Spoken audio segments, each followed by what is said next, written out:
Hello दोस्तों, नमस्कार। कैसे हैं आप सब लोग? उम्मीद करता हूँ आप अच्छे होंगे। चलिए, आज का जो सेशन है वो, जैसा कि आपको पता है कि हम क्लास 7 की एनसीईआरटी पढ़ रहे हैं साइंस की, और उसमें चैप्टर 4 चल रहा है इस सीरीज़ में। तो चलिए फ्रेंड्स, इस सीरीज़ को आगे बढ़ाते हुए स्टार्ट करते हैं बिना देरी किए। अब इसमें हम पिछला जो लेक्चर था उसमें हम यहाँ तक कर चुके थे। इसमें जो पेज नंबर 39 है, 39 में जो एक्टिविटी 4.5 है, इससे ऊपर तक हम कर चुके थे। अब एक्टिविटी 4.5 से हम लोग स्टार्ट करते हैं। चलिए स्टार्ट करते हैं, रीडिंग करते हैं इसकी। Take some hot water in a beaker. एक बीकर में कुछ गर्म जल लीजिए, और अ मग, या किसी मग में लीजिए, या बीकर में गर्म जल लेना है आपको थोड़ा। Dip the thermometer in water. Thermometer को पानी में जो है डुबो दीजिए। डिप मीन्स डुबोना, ठीक है। Wait till the mercury thread becomes steady and note the temperature. Wait till, till means वहाँ तक, वेट मीन्स इंतज़ार कीजिए। आपको इंतज़ार करना है कहाँ तक? मरकरी थ्रेड बिकम, यानी कि जो पारे की जो लाइन है, थ्रेड मतलब उसकी जो लाइन दिखाई देती है जिसके द्वारा हम टेम्परेचर मापते हैं, तो पारे की जो लाइन है, ठीक है, बिकम स्टडी, जब तक कि वो स्थिर ना हो जाए। स्टडी मीन्स स्थिर। एंड नोट द टेम्परेचर, और फिर जब वो स्थिर हो जाए, यानी जब तक आपको वेट करना है जब तक वो स्थिर ना हो जाए, और फिर आपको टेम्परेचर नोट कर लेना जब स्थिर हो जाएगी, ठीक है। Now take out of sorry now take out the thermometer from water. अब आपको थर्मामीटर पानी से बाहर निकाल लीजिए, ठीक है। टेक आउट मीन्स बाहर निकालना, ठीक है। Okay, observe carefully. ऑब्जर्व मतलब ध्यान से किसी चीज़ को देखना, ठीक है। केयरफुली मीन्स सावधानीपूर्वक। अब आप जो है सावधानीपूर्वक ध्यान से देखिए। वाट हैपन्स नाउ, अब क्या होता है? हैपन्स मीन्स होना, ठीक है। डू यू नोटिस, क्या आपने यह ध्यान दिया है? नोटिस मीन्स ध्यान देना, ठीक है। As that as soon as मतलब जैसे ही। दैट मीन्स कि क्या आपने ध्यान दिया कि जैसे ही। You take the thermometer out of water, जैसे ही आपने थर्मोमीटर को पानी से बाहर निकाला। The level of mercury begins to fall. Fall means गिरना। तो level of mercury begins to fall, यानी कि जो पारे का जो स्तर है, जो थ्रेड होती है मर्करी थ्रेड, वो क्या होती है? नीचे गिरना शुरू हो जाती है। यानी कि मान लिया पानी में डुबोने पर वो मान लिया 40 डिग्री पे आ गई, तो पानी में से निकालने पे वो क्या होगी? 40 से नीचे गिरना शुरू हो जाएगी, ठीक है। 39, 38 इस तरह से, ठीक है। This means the temperature must be read while the thermometer is in water. This means यानी इसका मतलब यह हुआ दैट की temperature must be read, must be मतलब किया जाना चाहिए, यानी कि ताप जो है मस्ट बी रीड यानी कि पढ़ा जाना चाहिए। वाइल मीन्स जब, thermometer is in the water, यानी कि जब थर्मोमीटर पानी के अंदर हो, ठीक है, तभी उसकी सही रीडिंग आएगी। नहीं तो बाहर आने पे क्या होगा? क्योंकि पानी से बाहर गया, पानी तो गर्म है, बाहर ठंडा है, तो बाहर ठंडा होने पे जो मरकरी थ्रेड है वो नीचे गिरना शुरू हो जाएगा। तो आपको सही टेम्परेचर पानी का नहीं पता चल पाएगा, ठीक है, अगर बाहर नापेंगे तो हमें रीडिंग अंदर ही लेनी है जब थर्मामीटर पानी के अंदर हो, ठीक है। You may recall that while taking your on temperature. You may recall, आपको याद होगा, या आपको याद आ रहा होगा दैट की while taking your on temperature, जब आपने अपना ताप नापा था, ठीक है, अपना ताप मापते समय, ठीक है। ऑन मीन्स अपना, ठीक है। You have to take, have to का मतलब जहाँ बाध्यता प्रकट होती है कि करना है, देना है, जाना है, ठीक है। You have to take the thermometer, यानी कि आपको थर्मोमीटर लेना पड़ा था, ठीक है, out of your mouth to note the reading. यानी कि उस समय आपको याद आ रहा होगा जब आप अपनी बॉडी का टेम्परेचर नाप रहे थे तो क्या हुआ था कि आपको अपने मुंह से थर्मामीटर को बाहर निकालना पड़ा था जब आप रीडिंग नोट कर रहे थे, ठीक है। यू हैव टू टेक, ठीक है। या ये कह सकते हैं कि आपको याद आ रहा होगा जब आप अपने बॉडी का टेम्परेचर नापते हैं तो आपको थर्मामीटर मुंह से बाहर निकालना पड़ता है, ठीक है, उसको उसकी रीडिंग नोट करने के लिए, ठीक है। Can you then use the laboratory thermometer to measure your. Can you, क्या आप कर सकते हैं? यूज़ मीन्स प्रयोग, द लेबोरेटरी थर्मामीटर यानी कि प्रयोगशाला तापमापी को, टू मेजर मतलब मापने के लिए, योर बॉडी टेम्परेचर, क्या प्रयोगशाला तापमापी का आप अपने शरीर के तापमान मापने के लिए प्रयोग कर सकते हैं, ठीक है। ऐसा तो नहीं हो पाएगा क्योंकि बॉडी के टेम्परेचर के लिए कौन सा थर्मामीटर यूज़ करते हैं? क्लिनिकल थर्मोमीटर, ठीक है। ऑब्वियसली मतलब स्पष्ट रूप से it is not convenient to use the laboratory thermometer for this purpose, ठीक है। निश्चित ऑब्वियसली मतलब स्पष्ट रूप से इट इज़ नॉट कन्वीनियंट, मतलब कन्वीनियंट मतलब यह सही नहीं होगा या यह अनुकूल नहीं होगा, ठीक है, उचित नहीं होगा to use laboratory thermometer for this purpose, यानी कि बॉडी का टेम्परेचर नापने के लिए लेबोरेटरी थर्मोमीटर का प्रयोग करना उचित नहीं होगा, ठीक है। Why does the mercury not fall और राइज, फॉल मीन्स गिरना, राइज मीन्स ऊपर चढ़ना, ठीक है, बढ़ना। In clinical thermometer when taken out of the mouth, देखो why does the mercury not fall, यानी कि क्यों जो पारा है, पारे का लेवल है, वो क्यों नहीं गिरता है और क्यों ऊपर नहीं चढ़ता है। इन अ क्लिनिकल थर्मोमीटर, यानी डॉक्टरी थर्मामीटर में क्या होता है, डॉक्टरी थर्मामीटर में when you taken out the mouth, जब आप अपना टेम्परेचर नापते हो और उसको बाहर निकाल लेते हो मुंह से, ठीक है। When taken out the mouth, taken out मतलब बाहर निकालना, ठीक है। जब आप अपने मुंह से बाहर निकाल लेते हो तो आप टेम्परेचर मापते समय, तो ना ही मरकरी का लेवल नीचे आता है ना ही ऊपर आता है, ठीक है। ऐसा क्यों होता है, ठीक है। Observe a clinic thermometer, clinical thermometer यानी कि एक डॉक्टरी तापमापी को ध्यान से देखो, ठीक है। दोबारा, अगेन मीन्स दोबारा, यानी दोबारा ध्यान से देखो, ठीक है। डू यू सी, क्या आप देख पा रहे हैं, अ किंक नियर द बल्ब, ठीक है। बल्ब के पास एक किंक लगी होती है, ठीक है। क्या आप उसको देख पा रहे हैं। किंक मीन्स, एक मिनट मैं देख लेता हूँ, किंक का मतलब क्या होगा, एक मिनट रुकिए।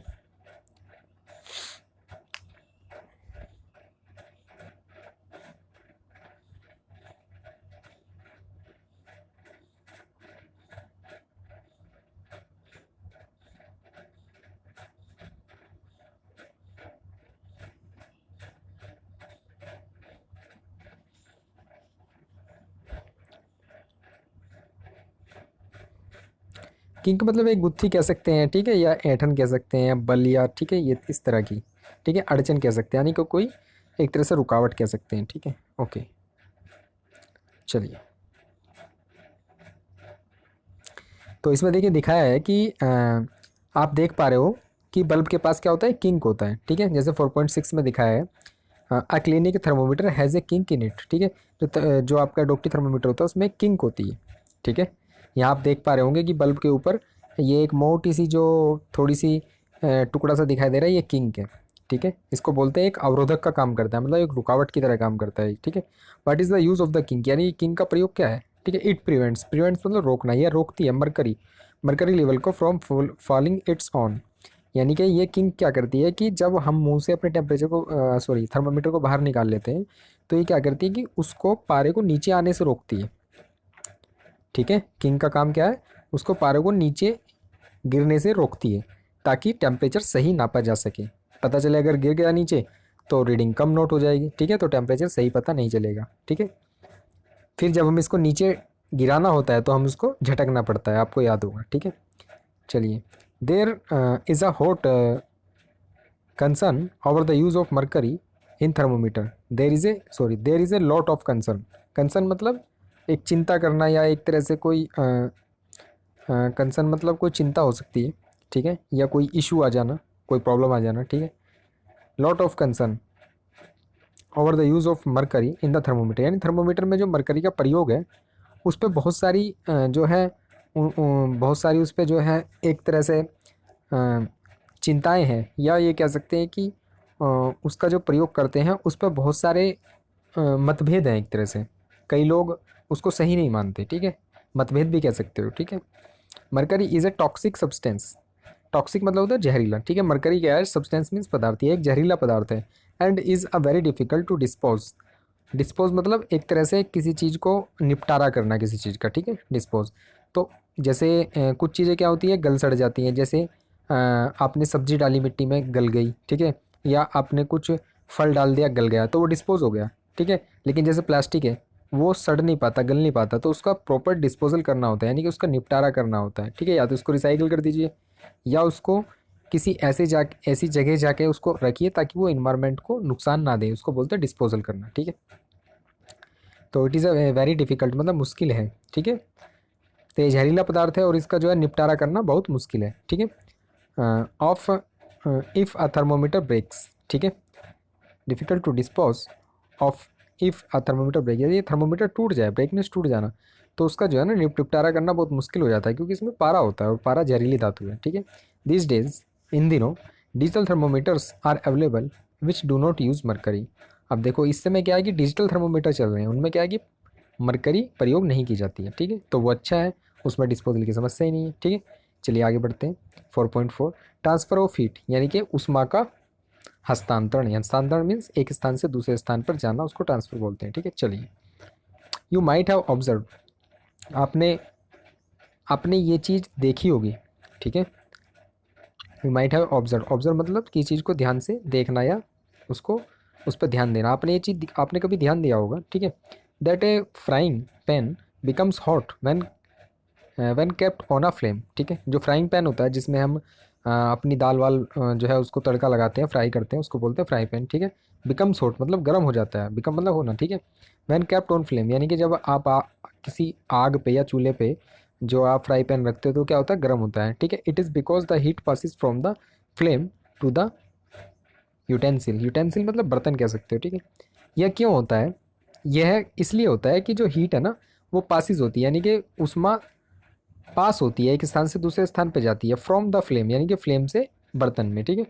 तो उसमें क्या है, जो गर्मी है वो फ्लेम से बर्तन में आ जाती है, तभी तो गर्म होता है। इसका मतलब क्या है कि जिस धातु का बर्तन बना है वो उष्मा का गुड कंडक्टर है, ठीक है। और अगर हीट ट्रांसफ़र नहीं होगी तो वो बैड कंडक्टर है, ठीक है। जैसे उस पर जो हैंडल लगा होता है जिससे हम फ्राई पैन को पकड़ के उतारते हैं, वो जिस मैटर का बना होता है, जिस मटेरियल का बना होता है, वो बैड कंडक्टर होता है, यानी कि वो गर्म नहीं होता, उसमें से हीट पास नहीं होती, ठीक है। When the pan is removed, ठीक है, pan is removed from the fire, जब हम चूल्हे पे से या आग पे से उसको उतार लेते हैं फ्राई पैन को, ठीक है। इट स्लोली कूल्स डाउन, तो ये धीरे धीरे ठंडा हो जाता है, ठीक है। Why does it cool down, तो ये ठंडा क्यों होता है, ठीक है। The heat is transfer from the pan to the surroundings, ठीक है। सराउंडिंग्स मतलब चारों ओर, ठीक है, पर्यावरण में जो चारों ओर की जगह है उसको सराउंडिंग्स बोलते हैं, ठीक है। तो ये ठंडा क्यों होता है, वो इसलिए होता है क्योंकि जो इसके पास जो हीट है, जो गर्म है ये, ठीक है, वो ट्रांसफ़र हो जाती है उसके चारों ओर पर्यावरण में, ठीक है, या हवा में कह सकते हो, ठीक है। पैन से सराउंडिंग में ट्रांसफ़र हो जाती है, ठीक है। So you can understand that in both cases, अब आप समझ सकते हैं, इसलिए सो मीन्स इसलिए आप समझ सकते हैं कि इन बोथ केसेस, दोनों मामलों में, ठीक है। केस मतलब एक तरह से मामला कह सकते हैं। The heat flows from hotter object to a colder object, hotter means गर्म, कोल्डर मीन्स गर्म, तो आपको समझ में आ गया कि जो हीट है वो गर्म वस्तु से ठंडी वस्तु की तरफ ट्रांसफर होती है, ठीक है। इनफैक्ट यानी कि वास्तव में क्या होता है, इनफैक्ट मीन्स वास्तव में,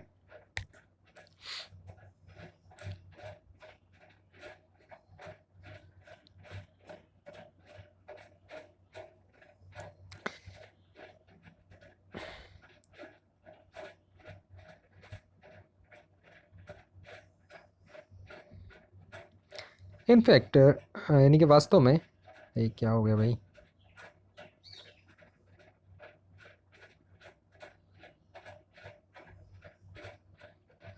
वास्तव में क्या होता है, इन ऑल केसेस यानी कि सभी मामलों में, heat flows from a hotter object, यानी कि जो ऊष्मा बहती है वो एक गर्म ऑब्जेक्ट से टू अ कूलर ऑब्जेक्ट, यानी कि ठंडी वस्तु की तरफ बहती है, ठीक है। अब देखो पहेली क्या पूछ रही है, पहेली ask does it mean that, यानी कि इसका मतलब है कि heat will not be transferred if the temperature of two object is the same. बिल्कुल सही बात है, देखो पहेली ने बहुत अच्छी बात कही है कि इसका मतलब यह हुआ कि जब हमने बात की है कि जो ऊष्मा है वो गर्म वस्तु से ठंडी वस्तु की तरफ ट्रांसफर होती है, तो यदि दो वस्तुओं का टेम्परेचर समान होगा तो हीट ट्रांसफर होगी ही नहीं, बिल्कुल सही बात है, ठीक है।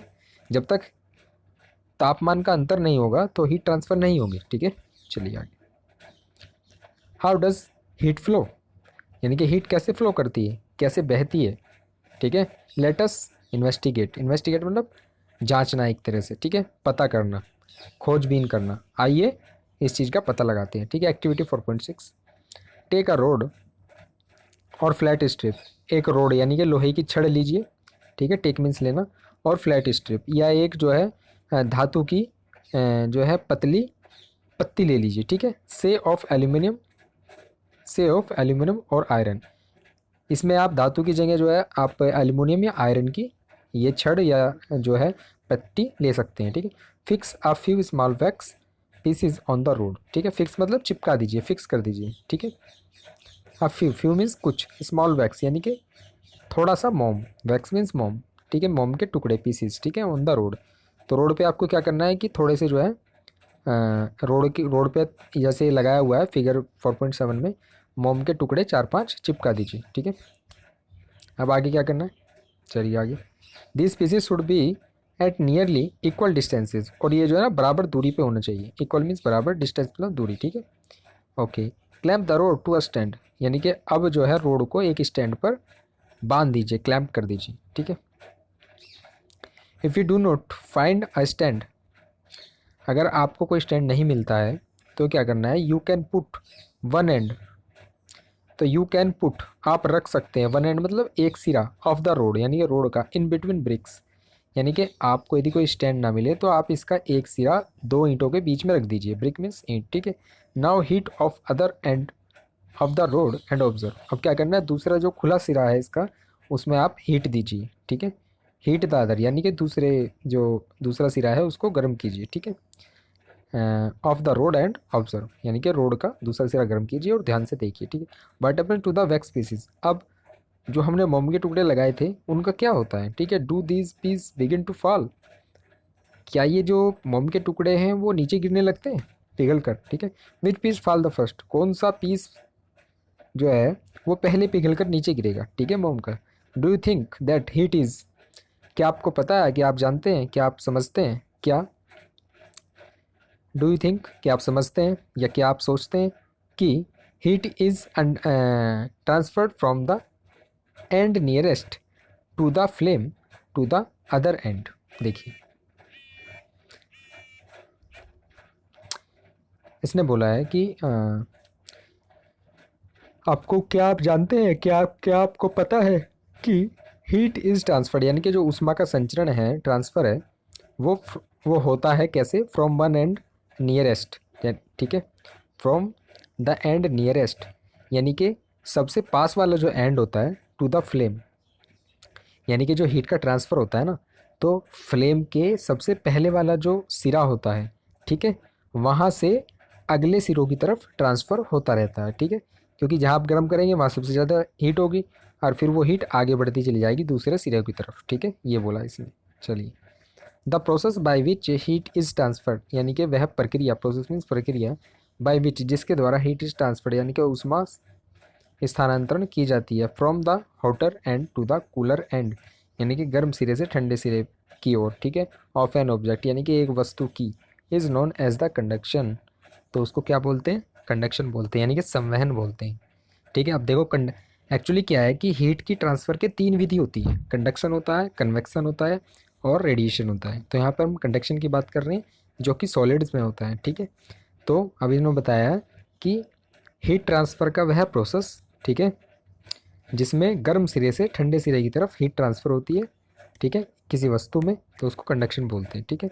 इन सॉलिड्स यानी कि ठोसों में, ठीक है, जनरली सामान्य रूप से the heat is transferred by the process conduction यानी कि जैसा मैंने आपको बताया कि ठोसों में सामान्य रूप से जो ऊष्मा का संचरण होता है वो आपका जो है कंडक्शन के द्वारा होता है, ठीक है। अब देखो फिगर 4.8 में एक ये डब्बा दिखाया गया है, इसमें बोला है कि conduction of heat by different materials. देखिए इसमें क्या है कि ये गर्म पानी इसने डाल दिया है, ठीक है, और इसमें प्लास्टिक का और ये जो आपकी रबर है, सॉरी पेंसिल है, ये लकड़ी की बनी हुई है ऊपर से, ठीक है, चम्मच है ये मेटल की बनी हुई है। तो कई सारी धातुएं हैं, डिफरेंट मटेरियल्स यानी विभिन्न पदार्थों द्वारा जो है ये अब हीट का कंडक्शन किया जा रहा है इसमें, ठीक है, क्योंकि सब ठोस पदार्थ है तो ठोस पदार्थों में कंडक्शन होता है, ठीक है। तो ये बोल रहा है heat is transferred by the process of conduction यानी कि हीट जो है सॉलिड्स मटेरियल में वो कंडक्शन के द्वारा ट्रांसफ़र की जाती है, ठीक है, सॉलिड मटेरियल में। चलिए आगे, do all substances conduct heat easily, क्या सभी पदार्थ do all substance conduct heat easily यानी कि जो सभी ठोस पदार्थ है क्या वो जो है ऊष्मा को आसानी से संवहन उसका कर पाते हैं, ठीक है। यू मस्ट हैव ऑब्जर्व, आपने यह भी देखा होगा या ध्यान दिया होगा इस बात पे, दैट मीन्स कि द मेटेलिक पैन और कुकिंग हैज़ ए प्लास्टिक और वुडन हैंडल। ठीक है, क्या आपने आपने ये चीज़ देखी होगी या ध्यान दिया होगा क्या कि द मेटेलिक पैन यानी कि जो धातु से बना एक तरह से पैन है, यानी कि भगोना, भगोना कह सकते हैं, पैन मीन्स भगोना, फॉर कुकिंग यानी खाना बनाने के लिए जो हम भगोना यूज़ करते हैं जो कि धातु का बना होता है। ठीक है, हैज ए प्लास्टिक और वुडन हैंडल, तो उस पर जो पकड़ने का जो हैंडल होता है या तो वो प्लास्टिक का होता है लकड़ी का होता है। क्यों? क्योंकि वो बेड कंडक्टर का बना होता है। ठीक है, हैंडल, जिससे कि उसमें से हीट ट्रांसफ़र ना हो और हमारा हाथ ना जले। अगर वो भी हीट ट्रांसफ़र हो गई उसमें से तो वो गर्म हो जाएगा, हमारा हाथ जल जाएगा। ठीक है, can you lift a hot pan by holding it from the handle without getting hurt. Hurt मतलब चोट खाना। ठीक है, कैन यू लिफ्ट, क्या आप उठा सकते हैं यहाँ हॉट पैन, एक गर्म भगोने को, बाई होल्डिंग इट, यानी बाई होल्डिंग, होल्ड मतलब पकड़ना, तो इसको पकड़ कर, it from the handle without getting hurt. ठीक है, क्या आप भगोने को उसके हैंडल से पकड़कर बिना चोट खाए उठा सकते हैं, मतलब बिना आपका हाथ जले आप उठा सकते हैं? बिल्कुल उठा सकते हैं। क्यों? क्योंकि जो हैंडल होता है वो बेड कंडक्टर मटेरियल का बना होता है। ठीक है, चलो आगे। Heat water in a small pan और अ बीकर, यानी कि पानी लीजिए, पानी को गर्म कीजिए, हीट मीन्स गर्मी देना, water in A small pan यानी एक छोटे भगोने में या एक बीकर में पानी भरिए और उसको गर्म कीजिए। ठीक है, collect some articles such as a steel spoon, plastic scale, pencil और डिवाइडर। ठीक है, कलेक्ट सम आइटम आर्टिकल्स यानी कुछ वस्तुओं को आपको इकट्ठा करना है, जैसे कि स्टील की चम्मच, ठीक है, प्लास्टिक की स्केल, ठीक है, पेंसिल और डिवाइडर। डिवाइडर मीन्स प्रकार कहते हैं आप जिसको। ठीक है, आप इनको जो है उसमें डाल देना है। ठीक है, dip one end of each of this articles in the hot water. Dip means डुबोइए, वन एंड यानी कि एक सिरा, ऑफ ईच मतलब प्रत्येक, ठीक है, ऑफ दिस आर्टिकल इन वस्तुओं का, इन हॉट वाटर यानी कि इन सब वस्तुओं को इस तरह से पानी में डुबोना है कि उनका एक ही सिरा पानी में डूबे। ठीक है, एक खाली रहे। चलो, वेट फॉर अ फ्यू यानी कि वेट मीन्स इंतजार करें, for a few, few means कुछ माइन्यूट्स। ठीक है, कुछ ही मिनट आपको इंतजार करना है। टच द अदर एंड, अब क्या करना है, दूसरा सिरा जो हवा में फ्री है अब उसको छू कर देखना है आपको। ठीक है, टच मीन्स छूना। ठीक है, enter your observation in table 4.3, और आपको जो लगा, आपने जो देखा उसको 4.3 टेबल में लिखिए। ठीक है, the material which allow heat to पास,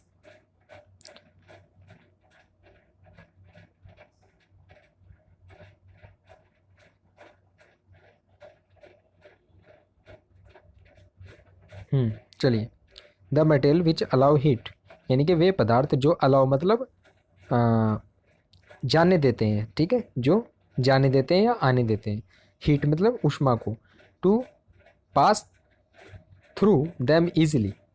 ठीक है, यानी कि वे पदार्थ जो ऊष्मा को, हीट को अपने अंदर से आसानी से पास होने देते हैं उनको क्या बोलते हैं? कंडक्टर्स ऑफ हीट यानी कि ऊष्मा का सुचालक बोलते हैं। ठीक है, या ऊष्मा का चालक बोलते हैं, ये कह सकते हैं आप। ठीक है, उसको क्या बोलते हैं? सुचालक।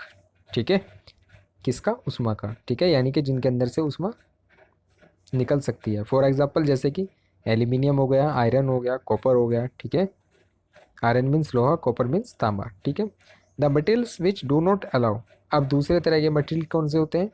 डू नॉट अलाउ जो कि नहीं जाने आने देते हैं, heat to the pass through them easily, are poor conductors और of heat such as plastic and wood. ठीक है, यानी कि वे वस्तुएं जो अपने अंदर से आसानी से हीट को ट्रांसफ़र नहीं होने देते हैं, हीट को पास नहीं होने देते हैं। ठीक है, do not which do not allow the heat pass through them, अपने अंदर से या अपने में से होते हुए हीट को ट्रांसफ़र नहीं होने देते हैं आसानी से, वो क्या बोलते हैं? पुअर कंडक्टर्स, या उनको बेड कंडक्टर भी बोलते हैं। किसका? ऊष्मा का। ठीक है, जैसे कि प्लास्टिक हो गया, लकड़ी हो गया।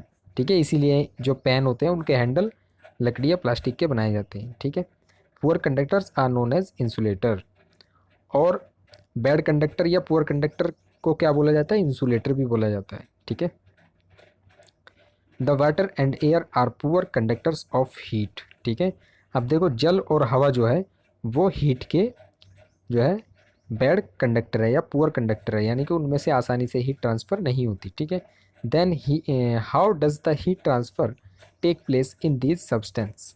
ठीक है, सब्सटेंस मतलब वस्तु। ठीक है, देन यानी कि तब, हाउ डज यानी किस प्रकार, हीट ट्रांसफ़र टेक प्लेस मतलब हो जाना।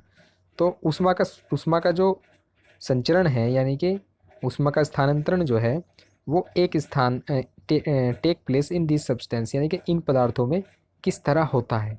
ठीक है, जो अपने अंदर से ऊष्मा को नहीं जाने देते हैं, तो उनमें से जो है हीट ट्रांसफ़र उन वस्तुओं में कैसे होता है। ठीक है, लेट अस फाइंड आउट, आओ देखते हैं। ठीक है, तो आपका यहाँ तक हो गया है। मुझे लगता है कि फिर लेक्चर ज़्यादा बड़ा हो जाता है, आप लोग भी बोर हो जाते हैं। तो आज इसको यहीं तक रखते हैं, बाकी धीरे धीरे इसको 2-3 लेक्चर में चैप्टर नंबर 4 को पूरा कर लेंगे।